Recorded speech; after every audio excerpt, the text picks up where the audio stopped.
จากคณะสงฆ์เชียงใหม่ที่ได้ตั้งใจเทศกลอนป่านนี้ศรัทธาลับหรือยังหรือกำลังฟังเพลินนี้กันอยู่หนอขอจงตั้งใจฟังให้เพียงพอฟังด้วยหัวใจจดจ่ออย่าท้อและถอยเลยคืนไหนถ้ามีเวลาว่างจดหมายมาบ้างอย่าทำเงียบเฉยหรือโทรศัพท์เข้ามาติชมเชยถามปัญหาเถิดเอ่ยจะเฉลยให้สุนทรฝากทำนี้มาช่วยย้ำเตือนอย่าลืมอย่าเลือนน้ำคำที่พร่ำสอนสังคมวุ่นวายสุดแสนอาวรณ์วันกลัวโลกจะรุ่มร้อนวันธรรมจะลับลอ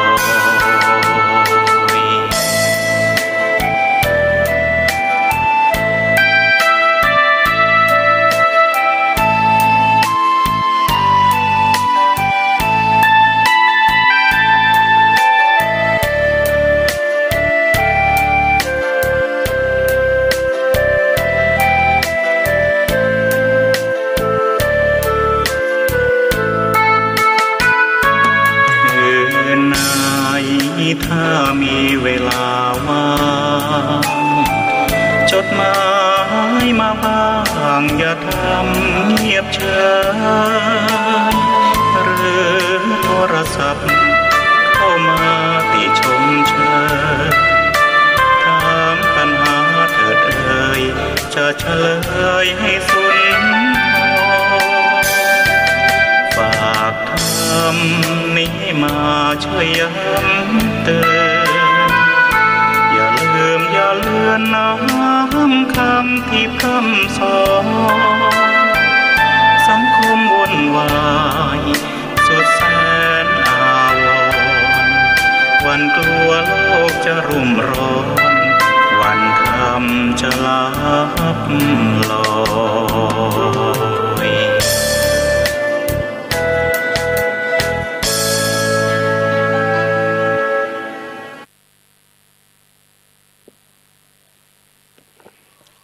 ขอเจริญสุข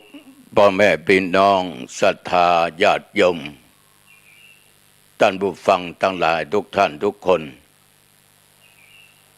วันนี้รายการธรรมะก่อนนอนณทางสถานีวิทยุศูนย์การเผยแผ่ธรรมของวัดฝ่ายหินอำเภอเมืองจังหวัดเชียงใหม่ตรงกับวันอังคารเป่าออกไม่ออกทุกวันอังคารตั้งแต่เวลาประเดี๋ยวนี้เป็นต้นไปอาตมภาพตุเจ้าวัดหนองตองตนนี้ก็ได้นำเอาธรรมะมาฝากไว้เป็นข้อคิดสะกิดใจเพื่อว่าญาติโยมตึกตองดีแล้วว่าเป็นสิ่งดีก็จะนำไปปฏิบัติในการใช้ชีวิตประจำวันของญาติของโยมก็หวังว่าคงจะเกิดประโยชน์บ่น้อยกว่านักบ่นักกว่าน้อยต่อญาติต่อโยมต่อท่านผู้ฟังอย่างใดก็ตามอาตมาภาพต้องขออนุโมทนาขอบใจ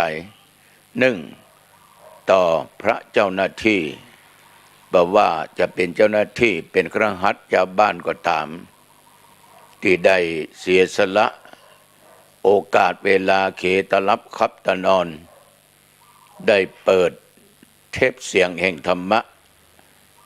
ให้แก่ญาติแก่โยมที่อยู่ตั้งบ้านตั้งจองได้รับฟังกันโอ้คนที่จะทำงานนั้นต้องเป็นคนที่มีฉันทะมีความพอใจพึงพอใจจึงจะทำงานได้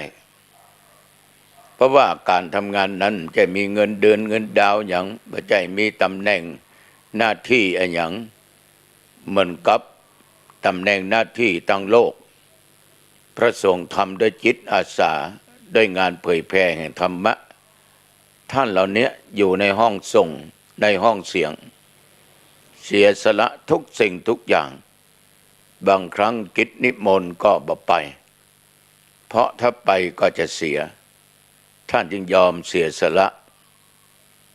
ดูแลเครื่องส่งเครื่องเสียงดูแลรายการต่างๆบ่ให้ได้ขาดสายบางครั้งอาตมาภาพลืมส่งแผ่นซีดีตุ๊ขนาดตุเจ้าหนองตองยังลืมนะทางพระเจ้าหน้าที่ก็เอาเทปเก่าๆนั้นมาเปิดเพื่อแก่ญาติแก่โยมได้ฟังกันเรียกว่ารายการนั้นบ่ให้ขาดขั้นตอนต้องขออนุโมทนาเป็นอย่างมากต้องมาเขตรับครับตนอนเพื่อพุทธศาสนาเพื่อพี่น้องญาติโยมอีกส่วนหนึ่งต้องขออนุโมทนาต่อญาติต่อโยมทุกท่านทุกคนตึงยิงตึงใจว่าเท่าแก่หนุ่มกำเวลานี้มันเป็นเวลาพักผ่อนหรอเป็นเวลานอนหลับละแต่ญาติโยมทุกท่านทุกคนทั้งที่เมื่อวันก็ไปยักการยักงานมาก่อนเหนื่อยก็อ่อนก็เพลียแทนที่จะต้องนอนหลับละนะพูดถึงตอนนี้ถ้าโยมเพลียเนี่ยก็หลับพักผ่อนได้นะโยมเนอะธรรมะฟังเมื่อใดก็ได้แต่บางคนนี่บ่ได้ฟังบ่ได้ต้องฟังอยู่ตลอดเวลาอันเนี้ยโยมทั้งหลายด้วยจิตใจอันงดงามด้วยฉันทะความพอใจศรัทธาความเชื่อในเรื่องบาปเรื่องบุญเรื่องคุณเรื่องโทษเชื่อเลื่อมใสในศาสนธรรมคำสอนขององค์สมเด็จสัมมาสัมพุทธเจ้าประสาทะเลื่อมใสในตนที่นำเอาธรรมะมาแสดงถ้าโยมบ่มีศรัทธาบ่มีประสาทะบ่มีความเชื่อเรื่องบาปเรื่องบุญเรื่องคุณเรื่องโทษบัศรัทธาในตัวตุเจ้าบัศรัทธาในตัวเจ้าหน้าที่โยมจะบ่ฟังเด็ดขาดบ่ฟังมันเนี่ยหยังได้เรื่องได้ราวหยังตุตัวเนี้ยข้าจัง มันจะว่ามันจังมันก็เลยบ่ฟังและญาติโยมฉะนั้นต้องขอบใจนักที่ญาติโยมยังมีจิตใจอันงดงามมีจิตใจฟังด้วยธรรมะฟังด้วยศีลด้วยธรรมตัวเจ้าต้องขออนุโมทนาปูจาน้ำจิตน้ำใจของญาติโยมทุกท่านประการสำคัญศรัทธาญาติโยมในเมืองเชียงใหม่ในอำเภอสันกำแพงแม่ออนดอยสะเก็ดสารปีหางดงบางส่วนทั้งแม่ริมแม่แตงทั้งเพื่อสันทรายเพราะคลื่น 104.50 เนี่ยจะฟังได้ก็เที่ยวๆเนี่ยเพราะว่าลงไปทางใต้มันก็มีสถานีคลื่นเดียวกันมันขี้กันมันก็เลยรับมาได้อาตมาเคยทดลองแล้วก็เสียงธรรมจากวัดฝ่ายหินเนี่ยขึ้นเนี่ยญาติโยมเปิ้นก็ใช้เทคโนโลยีไปถึงต่างประเทศพุ่นอย่างคุณโยมบ้านลักษัตเชียงใหม่คุณโยมแดงได้ฟังก็ไปพบไปปะอาตมาภาพในสื่อเนี่ยเปิดดูโอ้อันนี้ทุกเจ้าเชียงใหม่โรเตศคุณโยมแดงบ้านลักษัตก็มาถึงวัดถึงบาร์แล้วก็โทรถามอาตมาภาพหลายอย่างหลายประการ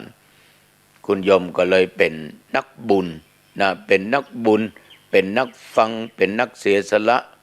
มาตลอดเวลาอุปถากอุปธรรมบำรุงพุทธศาสนาบอกว่าโยมพอใจว่าโยมไม่ยิงว่าลูกเต้าล้วนแต่เป็นผู้ที่ปฏิบัติในฐานะที่เป็นเจ้าพุทธมาอย่างดีตลอดฉะนั้นอันเนี้ยโยมในต่างประเทศเพิ่นก็ยังได้ฟังกันแต่ว่านี้มีโยมทองใบมาที่วัดที่วาเพิ่นก็อยู่ต่างประเทศเพิ่นก็ให้ฟังนะโยมทองใบเนี่ยว่าใครฟังตุลุงใครฟังธรรมะเอาเนี่ยจะได้ก็เลยบอกคือเปิ้นก็เวลากลับเนี่ยเปิ้นก็จะไปดูไปฟังฉะนั้นคนที่สนใจใส่ใจเนี่ยญาติโยมจะติดตามฟังรายการเหมือนกับพอออกไม่ออกที่นั่งฟังตุหนองตองประเดี๋ยวนี้อย่างเอี้ยนี่ ตัวเจ้าต้องขออนุโมทนาขอบใจเป็นอย่างมาก ที่แล้วมานั้นอาตมาได้เอาทศพิธราชธรรมที่นายหลวงทุกพระองค์นั้นหรือพระเจ้าอยู่หัวหรือว่าพระมหากษัตริย์หรือผู้นำจะต้องนำไปปฏิบัติ เพราะว่าทศพิธราชธรรมมันเป็นธรรมอันยิ่งใหญ่ที่ผู้นำทุกคนจะต้องนำปฏิบัติเพื่อความสุขเพื่อความผาสุกทั้งตัวเองและบุคคลอื่นอย่างนายหลวงเขาทุกราชการได้ปฏิบัติมาองค์ปัจจุบันก็ได้นำปฏิบัติองค์ที่เก้าก็ได้นำปฏิบัติแล้วเอาไปเทียบกับบารมี10ที่พระพุทธเจ้าทุกพระองค์จะต้องปั้มเป่งในบารมี10มันครบในคราวที่แล้วอาตมาก็อู้ถึงเรื่องตานะคือการบอกว่าในทศพิธราชธรรมแล้วก็ได้มาบารมี10มันก็มีเรื่องของตาลเป็นข้อแรกเพราะตาลเนี่ยยมตั้งหลายมันเป็นธรรมะที่กำจัดความขี้ตนีขี้เหนียวความเห็นแก่ตัวออกคนเฮานี่บางคนมีโภคทรัพย์สมบัติมีแก้วแหวนเงินทองมีทุกสิ่งทุกอย่างแม้แต่ความแม้แต่สติปัญญาก็บ่สามารถที่จะเสียสละได้ถ้ามีความตนีขี้เหนียวจะฮื้อเปิ้นก็เสียดายจะฮื้อเปิ้นก็กลัวมดจะสอนเปิ้นจะบอกเปิ้นก็กลัวเปิ้นได้ดิบได้ดีก็ตัวเองก็เลยห่วงวิชาความรู้ต่างๆไว้บ่เสียสละบ่ฮื้อตาลบ่บอกบ่กล่าวไผแม้แต่สิ่งของปัจจัยเงินทองก็ยึดมั่นว่าเป็นของกูตัวกูหิหามากูตายแล้วกูต้องเอาไปตวยแต่ความเป็นจริงมันเอาไปตวยบ่ได้แต่เมื่อเรามีชีวิตอยู่นั้นเท่ากับเสียสละร่างกายสุขภาพกายหาเงินหาทองเอาทรัพย์สินวัตถุสิ่งของถ้าเราบ่ดิ้นรนบ่เสาะบ่หาเราก็มีอย่างกินมีอย่างใจเรามีอย่างนุ่งอย่างห่มจะไปไหนก็ได้เพราะเรามีสตังค์เรามีเข้าของทีนี้ญาติโยมท่านผู้ฟังเมื่อเราเจ็บเป็นทรัพย์สินเงินทองก็จะมารักษาสุขภาพเมื่อเรามีชีวิตเราได้กินได้ทานในทรัพย์สินเงินทองปัจจัยสิ่งของตึงความรู้ตึงธรรมะเราตายไปญาติโยมสิ่งเหล่านี้ก็นำเป็นแสงสว่างไปสู่ทางดีคือทางสุคติไปเกิดบนเทวโลกพรหมโลกเป็นเทบุตรเป็นเทวดาอันนี้ญาติโยมทั้งหลายนายหลวงท่านทรงปฏิบัติมาแล้วพระพุทธองค์หรือพุทธเจ้าแต่ละภพละชาติก็ได้ทำมาถ้ามาถึงข้อที่สองเรื่องของศีลข้อเรื่องของศีลก็เป็นหน่วยหนึ่งญาติโยมด้านผู้ฟังทั้งหลายศีลเนี่ยคือการสำรวมกายสำรวมวาจาแล้วก็สำรวมในด้านจิตใจตัวคนที่มีศีลจะเป็นคนที่มีกายเรียบร้อยวาจาเรียบร้อยทั้งเป็นอัตตอิตสมบัติแล้วก็ทั้งเป็นปรอิตสมบัติ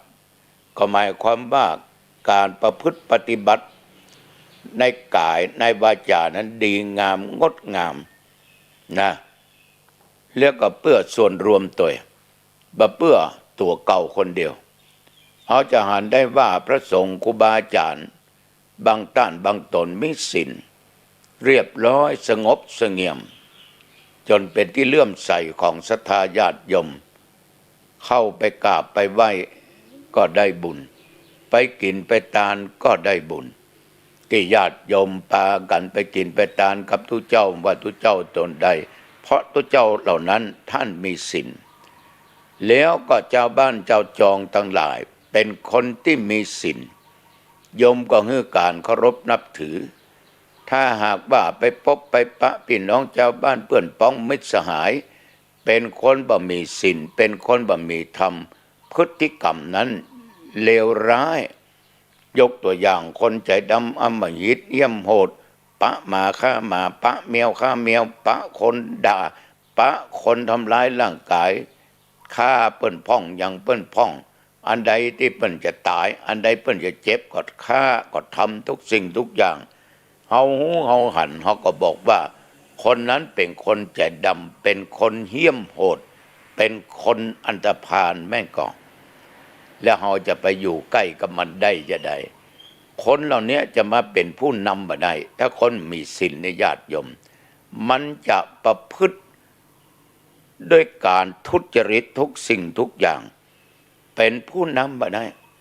ถึงวันเนี้ยเราเอาคนที่มาเป็นผู้นำบ่มีศีลธรรมเป็นส่วนมากตั้งแต่ระดับหมู่บ้านไปจนถึงตำบลอำเภอจังหวัดและระดับผู้บริหารประเทศชาติเพราะมันยังขาดศีลขาดธรรมก็ตุก็ไม่ได้หมายความว่าท่านเหล่านี้บ่มีศีลมีธรรมมีแต่มันอย่างใดหามันลุ่มดอนเนาะทุจริตมันยังเกิดขึ้นเพราะมันบ่มีศีลบ่มีธรรมนั่นเอง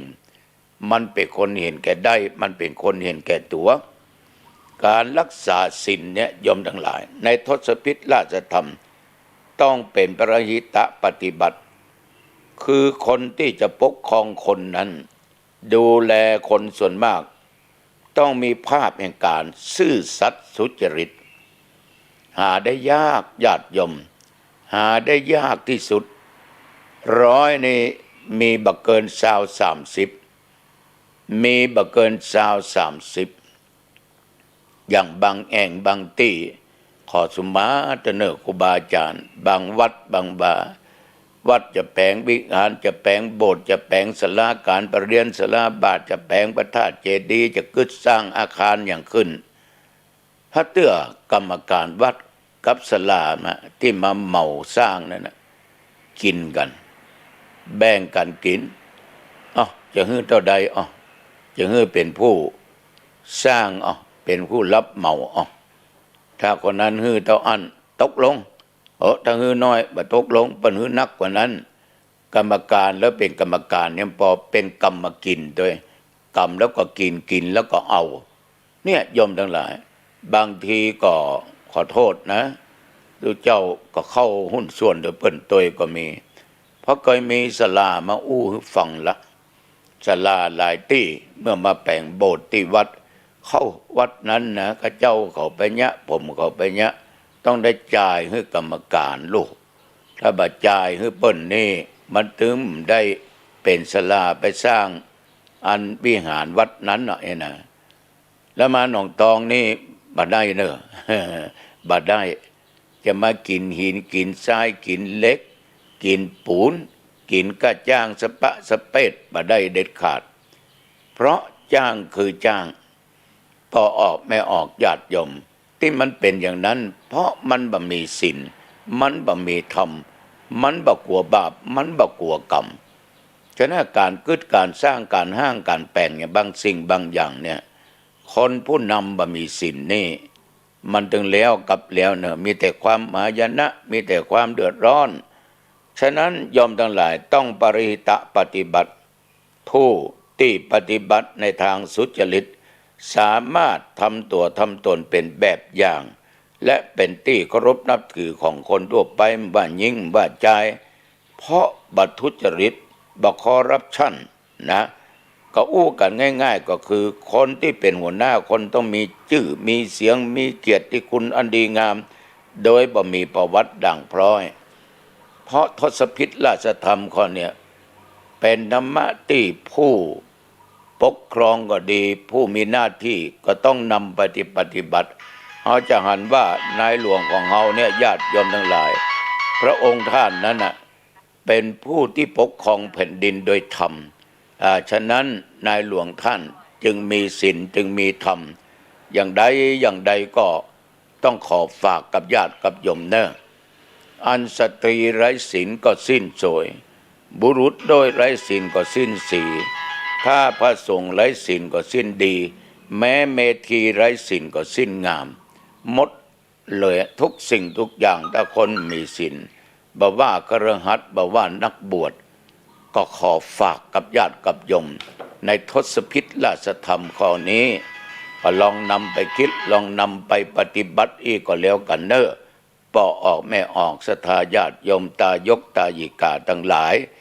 เรื่องของศีลเป็นเรื่องที่สำคัญเป็นฐานถ้าคนมีศีลฐานก็มั่นคง ถ้าคนมีศีลจะไปปฏิบัติสมถะวิปัสสนา มันก็งอนแง่นคอนแคนเสามันบ่มั่นเสามันบ่ลึก มันจะหวั่นไหวไปตามกระแสอารมณ์ ต่อไปข้อที่3ก็คือจาคะนี่ญาติโยมทั้งหลาย จาคะนี่นะก็เป็นสิ่งที่สำคัญ คือการเสียสละนะเสียสละความสุขสบายของตัวเองเพื่อประโยชน์ส่วนรวมเขาจะหันได้ว่าพระมหากษัตริย์เนี่ยทุกพระองค์จะมีการเสียสละทรัพย์สมบัติส่วนพระองค์ก็ดีเสียสละโอกาสเวลาแทนที่จะอยู่ที่ปราสาทราชวังนะบ่ต้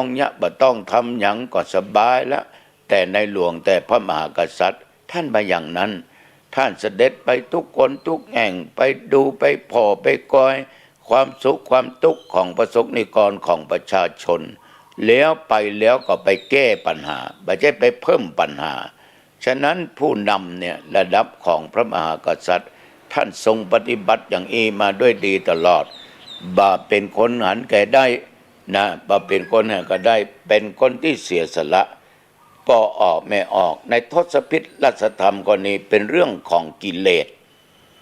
เพราะคนบางคนมาเป็นผู้นำจะเอาได้ฝ่ายเดียวเอาได้ฝ่ายเดียวประการสำคัญมีตัณหาคือความอยากคนถ้ามีตัณหาความอยากในกามอยากเป็นนั้นอยากเป็นนี้อยากเป็นใหญ่เป็นโตและบ่อยากเสื่อมยศบ่อยากเสื่อมลาภบ่อยากจะตุกบ่อยากจะได้ยินได้ฟังคำที่เขาติสินนินทา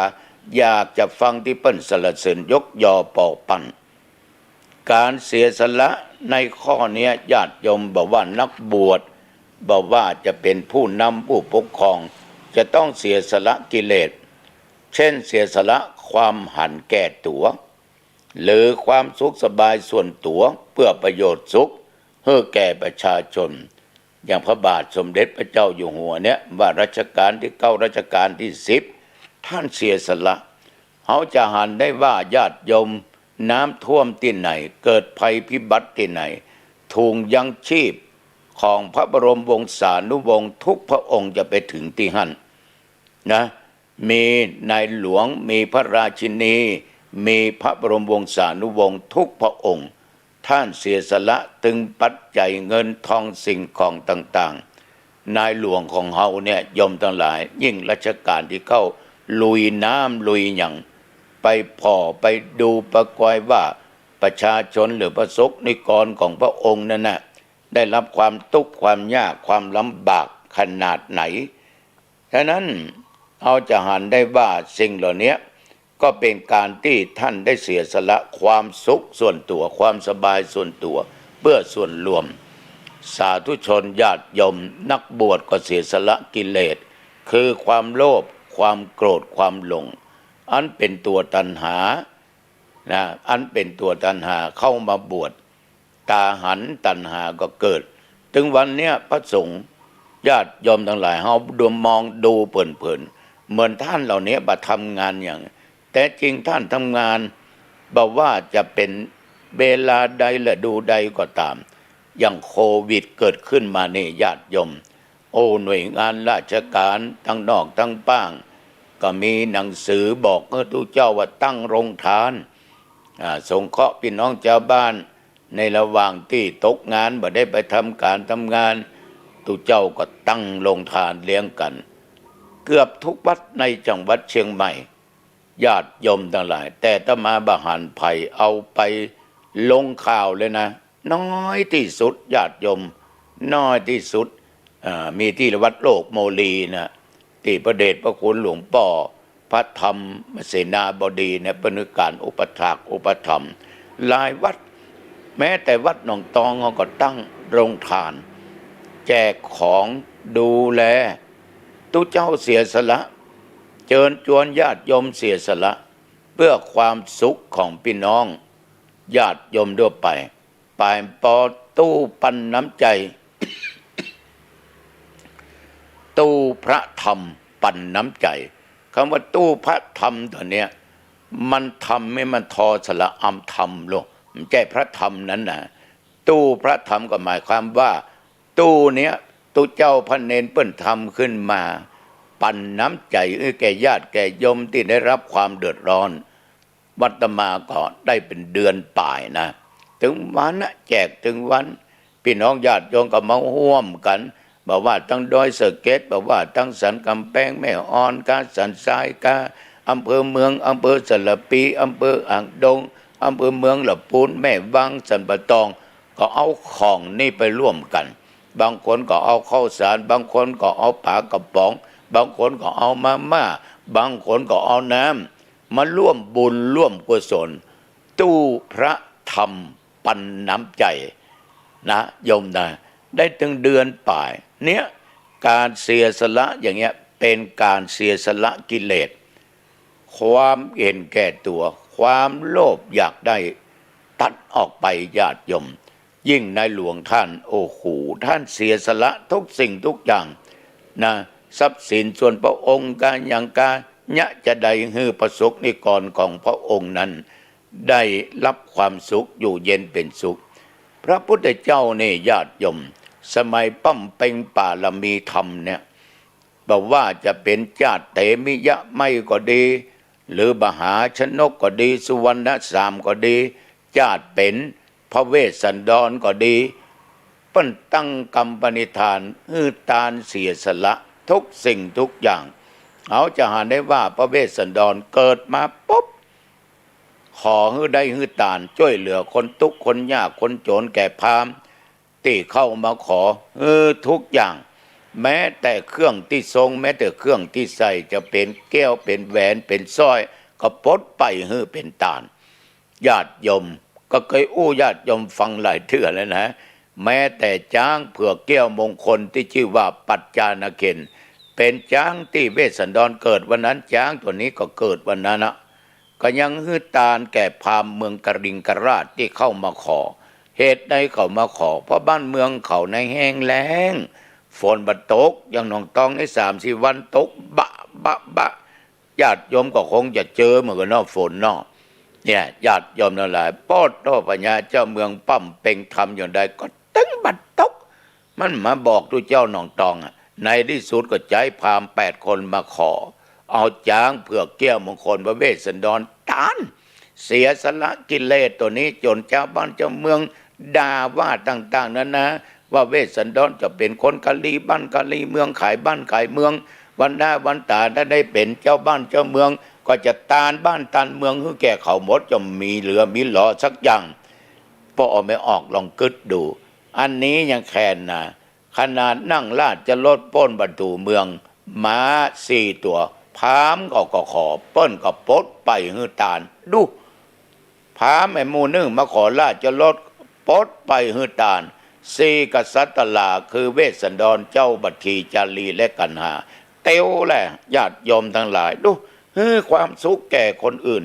แต่ตัวเองนั้นทุกข์ขนาดไหนเตียวลัดไปหินไปแห่เตียวลัดขี้ฝุ่นกาเป็นหลุมเป็นม่งกาหนามกาอย่างกาจ่องก้องไปในที่สุดเข้าไปสู่เขาวงกฏพามชูชกเข้าไปขอเอาเจ้าจารีกันหาฮักลูกดุดแก้วเตือนตาแต่ว่าพระเวสสันดรเสียสละตานแม้แต่ใครจะมาขอเลือดขอเนื้อขออวัยวะส่วนใดในร่างกายจะหมดขอหัวใจก็จะแต่หนองตองไม่ให้นะหัวใจนี่นะแต่ญาติโยมไปทุกท่านทุกคนแล้วความเสียสละในญาติโยมทั้งหลายเป็นสิ่งที่อันประเสริฐเป็นสิ่งที่อันเลิศล้ำฉะนั้นพระเวสสันดรเปิ้นก็ตานเปิ้นก็เสียสละคือจาคะพระบาทสมเด็จพระเจ้าอยู่หัวของเขาก็ปฏิบัติตามทศพิธราชธรรมเสียสละทรัพย์สมบัติส่วนพระองค์เสียสละทั้งพระวรกายเสด็จไปที่หั่นที่นี่เพื่อความผาสุกของประสบนิกรการปั้มเป่งบารมีธรรมของพระพุทธเจ้าได้เสียสละสมัยเกิดที่เป็นเตปิยะป่อออกไม่ออกเสียสละในการที่จะครองบ้านครองเมืองเป็นกษัตริย์เพราะเปิ้นเคยเป็นกษัตริย์ละแล้วก็ได้สั่งให้หมู่ฆ่าคนเนี่ยฆ่าคนที่มีโทษมีตาตายแล้วไปตกมรหกโอ้โหได้หลายภพหลายชาติหลายกับหลายปีมาเกิดเป็นพระเตมียะญาติโยม เปิ้นก็มาคิดว่าถ้าคืนอยู่อย่างเอี้ยได้เป็นกษัตริย์ก็จะสร้างบาปสร้างกรรมแหมเพราะสั่งให้ฆ่าในสมัยนั้นภายมีโทษประยับมาฆ่ากลัวไปตกมโนหกอเวจีญาติโยมพระเตมิยะกึดเนี่ยจะได้จะฮื้อปนแต่วดามากระซิบว่ามี3 อย่าง1ต้องทำตัวเป็นง่วยเปี้ยเสียขา2ทำตัวเหมือนกับหูหนวก3เป็นใบบปากอีกพระเตมิยะก็ทำอย่างเงี้ยมีธรรมะตั้งจิตอธิษฐานมีความอดทนอดกั้นขนาดว่าเขาทดลองเนี่ยยอมทั้งหลายดังกล่องไฟบ่เล่นเตมิยะไปอยู่ตำบลฮ้อนอดปล่อยอสรพิษงูที่มีพิษว่างูเห่าอย่างมาจะกัดเตมิยะบัสทกสถานปล่อยช้างตกมันวิ่งเข้ามาเตมิยะบัสทกสถานสาธุชนญาติโยมเอาน้ำอ้อยน้ำหวานมาหดร่างกายมดแมงงนมาต่อมมาไตพระเตมิยะก็อดทนเพื่อบอยากที่จะเป็นใหญ่เป็นโตเสียสละขนาดนี้ญาติโยมคนหนุ่มคนกำมันถึงห่มไม่ยิงติ่งสะสวยงดงามนิ่มนวลดีหน้าตาดียั่วยุยั่วยวนพ่อแม่ทั้งหลายหมู่อมาตย์เอาละอ่อนไม่ยิงหน้าตาจัดเหมาะเอามากอดมาหวันมาจูบมาดมป้าถ้าเป็นทุตเจ้าหนองตองสมัยนั้นป้าจะอดบ่ง่วนเนอะแต่ต้องอดเพราะถ้าบ่อดบ่พดมาขนาดนี้เตมิยะบ่สนใจตึ้มปากญาติโยมทั้งหลายเนี่ยอย่างใดก็ตึงบ่ปากเนี่ยอย่างใดก็ตึงเหมือนกับคนหูหนวกบ่ได้ยินแล้วก็ทำเป็นง่วยเปี้ยเสียขาในที่สุดป่อก็งูแล้วว่ามันถึงได้เป็นใหญ่เป็นโตบ่สืบละมานั่งแต้นแล้วก็จำเขาไปฆ่าไปถึงที่ตังเปียวคนที่เอาพระเถมิยะไปก็ขุดหลุมจะฝังโลฝังตึงดิบดูเปิ้นเสียสละชีวิตด้วยนะแต่กระเดียวไปก็ปากมาจะฆ่ามาฟังกันอย่างอันนี้หมู่นั้นตกอกตกใจแหละก็เปียปลายล่าจะลดแกว่งไปแกว่งมาแสดงฤทธิ์ป๊อดก็ตกใจจ่าไปมาไปบอกคือพ่อแม่เสนาอามาตย์ทั้งหลายญาติโยมทุกคนพากันมาในที่สุดเสียสละทรัพย์สมบัติออกบวชเลยญาติโยมทั้งหลายเนคขมะถือการออกบวชเสียสละกิเลสเสียสละตัณหาเกิดมาเป็นญาติพระมหาชนกอนุญาตโยมนั้นก็เสียสละบ้านเมืองทุกสิ่งทุกอย่างหันมันจะยุ่งยากไปถึงแม่ในที่สุดไปอยู่บ้านของเศรษฐีคนนี้ก็แม่ของเจ้ามหาชนกออกไปค้าไปขายลงเรือสะเปาไปญาติโยมลองกึดดูดีๆเด้อลมหลวงมันเกิดขึ้นเรือสะเปาล่มหมดที่ไปตัวตายหมดเป็นอาหารของจักเข้ของปู่ของอย่างไปประตกประเสียงของป่าไปประตกประเสียงพระมหาชนกเนี่ยมีศีลอยู่ในจิตในใจแน่ๆศีลนะก็เลยเอาผ้าจุบน้ำมันขึ้นไปอยู่บนยอดเสากระดงแล้วก็เดดตัวไปกลางแม่น้ำว่ายน้ำปอมแปมกินน้ำไปเลยกืนเหมือนกันตัวเจ้าหนองต้องหันก็ไม่เห็นเปิ้นว่าอย่างอี้ก็ว่าไปอย่างเอี้ยนะว่ายไปถึงเดือนเพ็ญญาติโยมพระจันทร์เต็มดวงวันนี้เป็นวันอุปโภสถศีลพระมหาชนกก็ถือศีล8คืออุปโภสถศีลบ่กินเขาแรงบ่หยังนะว่ายต่อไปญาติโยมนางเมขลาเทวดาหันราชการก็เอาพระมหาชนกเข้าไปสู่เมืองมิถิลาเอาไปไว้ที่สวนอุญญาณไปไว้แต้นบหินพญาโปลาชนกตายได้7 วันละปุโรหิตเสนามาตบ้านเฮาเมืองเอามีผู้นำลูกของเต้าปัญญาก็มีพ่อชายสามีก็ไม่ยิงคนเดียวชื่อว่าศิวลีญาติวงศาก็มีใหญ่ๆนะถ้าเฮาบ่มีผู้นำนี่นะโคต่างบ้านต่างเมืองจะมาลู่มาจริงเอาโดเสียสละปากันจัดราชรถมาไปตามประเพณีอธิษฐานป้อยมาลากราชรถไปถึงแต้นมหินเวียนไปรอบมาได้2-3 รอบปุโรหิตอาจารย์นั้นก็ไปพอองค์ตีนนี่ตนบูดแล้วแน่ตีนเป็นกงจักแล้วแน่พอทุกเจ้าหนองตองก็ ปัจจัยตัวเจ้าวัดฝ่ายหินก็ปัจจัยตัวเจ้าตนได้มันเจก็ยอมก็ได้มันเจก็โอ้อันนี้เป็นมหาชนกนอพุทธังกุลก็เลยอัญเชิญเขาไปกินบ้านกินเมืองเนี่ยญาติโยมลองกึศดูดีๆนะความเสียสละเนี่ยมันทำเมื่อคนอื่นเป็นสุขได้ทำเมื่อคนอื่นเป็นสุขได้ฉะนั้นจาคะคือการเสียสละกิเลสเป็นเนคขมมะคือการถือบวชในจิตในใจสละตัณหากามตัณหาภวะตัณหาวิภวะตัณหาสละความโลภความโกรธความหลงบักกดบักเกียดบักอาฆาตบักพยาบาทไผบัหลงมัวเมาในกามคุณญาติโยมบัหลงในลาภในยศในสุขสรรเสริญเสียสละมัดอันนี้คือเป็นเนคขมะเป็นการถือบวช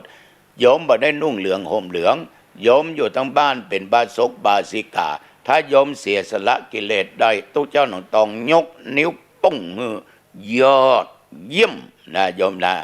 ยอดเยี่ยมจริงๆฉะนั้นศรัทธาสาธุชนญาติโยมท่านผู้ฟังจาคะเสียสละอารมณ์แหลมอารมณ์ฉุนเฉียวอารมณ์ดุเดือดอารมณ์แห่งความโลภความโกรธความหลงอันใดที่ผสมปรารถนาผสมอารมณ์โยมก็เสียสละไปอย่างธรรมาภาพเคยความทุกข์มันเป็นสิ่งที่เหมือนเข็มเสียดแทงด้านจิตใจฮือเจ็บเนี่ยจะได้บ่ฮือมันเจ็บเนี่ยจะได้บ่ฮือมันทุกข์ก็ต้องเสียสละทิ้งขว้างไป เมื่อทิ้งสิ่งเหล่านี้ออกไปญาติโยมโอ้ความสุขก็เกิดขึ้นคนที่มีความโลภนักๆเนี่ยนะทุกข์นะคนที่มีความโกรธนักๆทุกข์นะคนที่มีความหลงนักๆทุกข์นักบอกออกไม่ออกโยมที่ฟังเนี่ยมีก็ถ้ามีนะโยมเปื่อนทุกข์ก็เพราะไอ้ตัวนี้คได้บางคนตัณหานักเขาได้เมียเปิ้นก็ได้ผัวเปิ้นโอ้กับมันนังเปิ้นนะมันบ่ใช่ของเฮาลูกเฮาต้องเสียสละคำว่ากูจะเอาคำว่ากูอยากได้ต้องเอามาเป็นของกูถ้าเฮาบ่เสียสละก็ตุกมันคุ้นคิดอยู่จิตใจของญาติโยมก็มัวมองเศร้ามองบ่ผ่องใสบ่ผ่องแผ้วฉะนั้นญาติโยมต้องสลัดออกไปและโยมจะมีจิตใจเบิกบานสดชื่นโยมจะมีความสุขอารมณ์ต่างๆความโกรธความอาฆาตพยาบาทโยมก็ต้องสลัดทิ้งไปถ้าโยมยังอาฆาตยังจองเวรจองกรรม สักวันหนึ่งกูจะบอกให้หมอกมึงก็มอมึงด่ากูกามึงเนี้ยเงกูกากูต้องสายมึงแค้นนี้ต้องชำระถ้ากูไม่ได้ชำระกูไม่สบายใจอะไรชำระแล้วเนี่ยแล้วนึกว่าจะสุขฉันตุกขึ้นไปแหมเต้าตัวญาติโยมเกิดเปิ้นเจ็บโนเกิดเปิ้นตายโนโดนจับโดนยักเนาะไอ้หนอไปอยู่ห้องขังสุขก็ทุกข์ถามญาติถามโยมทำไปเพราะอารมณ์อย่างบางคนเป็นลูกเต้าฆ่าพ่อแม่เพราะอารมณ์เมียฆ่าผัวเพราะอารมณ์ผัวฆ่าเมียเพราะอารมณ์เพราะหึงกันห่วงกันหึงห่วงแหนกันอันนี้ผัวกูใครอย่าแตะเมียกูใครอย่าต้องถ้าใครมาแตะต้องทั้งผัวทั้งเมียมึงต้องตายโป่งตายไปละแล้วตัวเองไปไหนไปอยู่คุกตลอดชีวิตม่วนสุขญาติโยมพ่อเขาอยู่ด้วยกันก็ไม่เป็นจะได้นึกว่าเป็นกรรมเป็นเวรเสียสละตัวตัณหาตัวราคะนี้ออกไปโยมก็จะมีแต่ความสุขนะโยมนะจาคะสละอารมณ์โดยสละสิ่งของโดยปัจจัยเงินทองสละทั้งทุกสิ่งทุกอย่างเพื่อความผาสุกของคนทั่วไปแม้แต่พระพุทธเจ้าของเราเปิ้นยังเสียสละเจ้าชายสิทธัตถะเนี่ยโอ้บ่ได้ละจะต้องแก่จะต้องเจ็บต้องตายยะใหญ่จะเฮือโปนหันสมณะนั่งสงบนิ่งเลยเสียสละลาดบัลลังก์เสียสละนางยะโสธราเสียสละเจ้าลาหุนเสียสละนางนาสนมโอ้โหความสุขอยู่ในปราสาท3 ฤดูกาลเสียสละออกบวชจนได้ตรัสรู้เป็นพระพุทธเจ้าแล้วก็ดับขันธ์ปรินิพพานไปเนี่ยญาติโยมเกิดจากจาคะทั้งนั้น เกิดจากเนคขมมะทั้งนั้นในทศพิธราชธรรมนะโยมนะมีทานมีศีลและมีจาคะแล้วก็ปริจาคังเนี่ยนะแล้วบารมี10มีทานมีศีลเป็นเนคขมมะเนี่ยประเดี๋ยวนี้อู้ไปอู้มาก็ได้ไปละอันนั้นก็3อันนี้ก็3เอาละเนาะญาติโยมเนาะดึกพอสมควรนะโยมเสียสละฟังธรรมาภาพเสียสละเอาธรรมะมาอู้มาจ่าญาติโยมฟังพอสมควรเอาจะหลับจะนอนเข้าบ้านก็จองปิดประตูบ้านประตูจองเห็นเนอญาติโยมอันเป็นที่งักที่นับถือขึ้นบ้านปิดประตูบ้านปิดประตูหน้าต่างเรียงร้องก่อนลงก่อนเรียบร้อยคำนั้นจะอาบน้ำก็อาบเห็นเนอเปลี่ยนผ้าเปลี่ยนขัวจะปะแป้งกับปะยะผ้าขัวชุดใดที่ใส่แล้วมันนอนม่วนก็ใส่ชุดนั้นไปถึงหันเฮาโลเนาะเนี่ยมันเรียบร้อยก็แล้วฮะนะกินข้าวกินน้ำเนี่ยแปรงฟันเนี่ยเนอะญาติโยมเนอะเก็บของมีค่าไว้เป็นตี้มันได้นะโจรขโมยนักเดี๋ยวตัวเก่าลักของตัวเก่าเอาของอันใดที่ใจผู้เก็บไว้เป็นตี้เป็นตางมันได้งูได้หันเข้าห้องพระมีห้องพระเข้าห้องนอนเอาห้องนอนแล้วกราบ5 ครั้งกราบครั้งแรกเอาพระพุทธรัตนะไว้ในจิตในใจนึกถึงคุณพระพุทธเจ้ากราบครั้งที่2เอาพระธรรมรัตนะไว้ในจิตในใจนึกถึงคุณแห่งพระธรรมกราบครั้งที่3เอาคุณแห่งพระสงฆ์สังฆรณะมีมหาอัญญากณัญญะเป็นเก้าเป็นประธานปริยะสาวกะเจ้าทั้งหลายนึกถึงตัวเจ้าวัดหนองตองด้วยเนอกราบครั้งที่4นึกถึงคุณพ่อคุณแม่ที่เป็นหื้อกำเนิดที่เป็นหื้อชีวิตเอามากราบครั้งที่5นึกถึงคุณครูบาอาจารย์ด้วยนะเอาหูได้อ่านได้มีวิชามีปัญญาได้ไปสมัครงานทำงานที่ในนี้เอาได้ค้าเอาได้ขายเอาได้อยู่อย่างอี้เพราะมีความรู้มีวิชาจากครูอาจารย์ครูมาจากคำว่าครุแปลว่านักครูเนี่ยทำการทำงานหนักในโยมเนอะขอบใจนักขอบใจจริงๆนะพอออกไม่ออกกราบผู้มีพระคุณทั้งหลายนึกมดถึงปู่ย่าตายายพ่อแม่ญาติวงศามิตรเกี่ยวสหายคำตุเจ้าพระเนนคนนั้นคนนี้อย่างธรรมานึกถึงญาติโยมทุกคนที่ฟังหาธรรมาฟังธรรมะจากธรรมาไปกินไปทานร่วมธรรมาแปลงวิหารสถานที่ปฏิบัติธรรมก็ดีญาติโยมทั้งหลายเขาก็นึกถึงพระคุณของญาติโยมเรียบร้อยก็เจริญสมาธิภาวนาอย่ากำหนดเวลาเอากี่วินาทีก็ได้กี่นาทีก็ได้เรียบร้อยก็แผ่เมตตาแก่สรรพสัตว์ทั้งหลายผู้มีพระคุณเช่นว่าสัตว์อันใดก็ตามว่าตัวน้อยตัวใหญ่มันเลี้ยงเอามาก็แผ่เมตตาให้เขาหรือทุกตัวทุกสัตว์ทุกชนิดแผ่เมตตาให้มวลมนุษย์ทั้งหลายแผ่เมตตาให้พ่อแม่ปู่ย่าตายายลูกเต้าหลานเหลนสามีภรรยาแผ่เมตตาให้เจ้ากรรมนายเวรแต่เตบุตรเตบดาแผ่เมตตาแก่ตัวเองขอข้าพเจ้าจงเป็นสุขอย่าได้ทุกข์กายทุกข์ใจทุกภพทุกชาติอย่าได้ทุกข์ยากอับโจรข้าพเจ้าอย่าได้อดอย่าได้กั้นได้ยากเรียบร้อยและญาติโยมแผ่เมตตาเสร็จเรียบร้อยทบทวนดูศีล 5ปานาบคาสันอตินาบลักทรัพย์กาเมบนอกใจกันบเล่นโจสู่ผัวเมียคนอื่นมุสาบจูลายบยุยงยุแย่ส่อเสียดนินทาบ่ได้ว่าไผบ่อูกรรมใดที่มันไร้สาระสุราบ่ดื่มของมึนเมามีสุราเมลัยฝิ่นกัญชาเฮโรอีนยาบ้ายามาสิ่งเสพติดวันนี้5 ข้อบริสุทธิ์สาธุหลับสบายไม่ฝันร้ายตื่นมาสบายสดชื่นเอาละญาติโยมวันนี้พอสมควรแก่เวลาอายุวันโนสุขังปะหลังพบกันใหม่การหน้าเจริญพร